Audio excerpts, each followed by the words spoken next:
पाठ 8। तेनालीरामन और घमंडी जादूगर। विजय नगरम के राजा कृष्णदेव राय के दरबार में एक विद्वान व्यक्ति ऐसा था जिसके पास हर समस्या का समाधान था। उसका नाम था तेनालीरामन।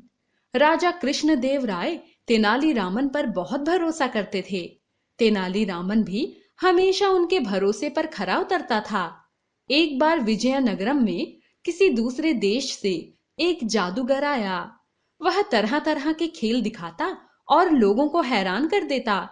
फिर वह चुनौती देता कि आओ जादू की कला में मेरा मुकाबला करो। जादू का खेल दिखाने वाले तो विजयनगरम राज्य में भी थे, पर वह जादूगर किसी को भी अपने आगे टिकने नहीं देता था।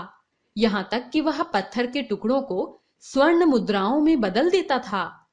उसके इस जादू के आगे किसी की कोई भी चाल न चलती थी। उसका जादू सबको हैरान कर देता था।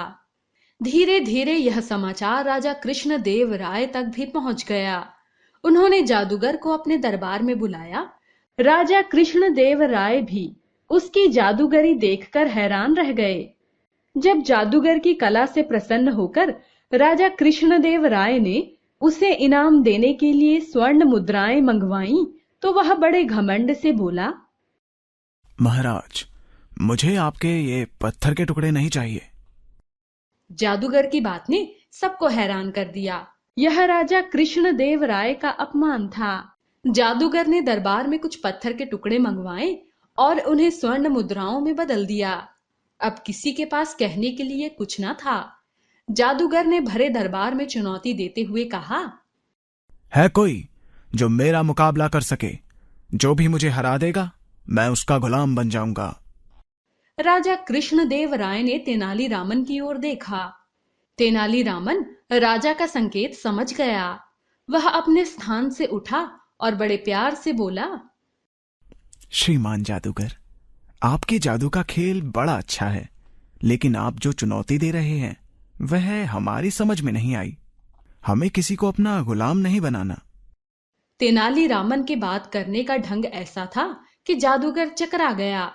वह गुलाम तो तब बनता जब जादू के खेल में किसी से हारता, पर तेनालीरामन तो ऐसे बात कर रहा था जैसे उसने जादूगर को हरा दिया हो और अब उसे अपना गुलाम बनाने से मना कर रहा हो। जादूगर एक बार तो चकराया, फिर उसी तरह घमंड से बोला, गुलाम बनने का सवाल तो तब आएगा जब मैं हार जाऊंगा। पहले अपना जादू तो दिखाओ। तेनालीरामन बड़े शांत और गंभीर स्वर में बोला, महाशय जादूगर, मैं कोई जादूगर नहीं हूं, एक साधारण सा इंसान हूं। मुझे जादू नहीं आता, पर मैं जो काम आंखें बंद करके कर सकता हूं, तुम जादूगर होकर भी वह काम खुली आंखों से नहीं कर सकते। जादूगर हंसने लगा, बोला, क्यों बेवकूफी की बातें कर रहे हो? भला जो काम बंद आंखों से हो जाएगा, क्या वह खुली आंखों से नहीं हो पाएगा? फालतू मजाक मत करो। तेनालीरामन बोला। सोच लीजिए, चुनौती बड़ी है। जादूगर फिर हंसा। अगर ऐसा हुआ तो मैं सारी उम्र इस दरबार में गुलाम बनकर रहूंगा। तेनालीरामन ने तुरंत एक कटोरी में बारीक पिसी हुई लाल मिर्च मंगवाई और आंखें बंद करके एक एक मुट्ठी मिर्च अपनी दोनों आंखों पर डाल ली। कुछ देर तक आंखों पर मिर्ची पड़ी रही। फिर उसने पिसी हुई मिर्च को अपनी आंखों पर से हटाया और पल के पानी से अच्छी तरह धोकर चेहरा साफ कर लिया। फिर वह जादूगर से बोला, महाशय, अब आप यह काम खुली आंखों से करके दिखाइए। जादूगर तेनालीरामन की चालाकी समझ गया। उसने अपनी हार मान ली और बोला, मैं आपका गुलाम बनने के लिए तैयार हूं।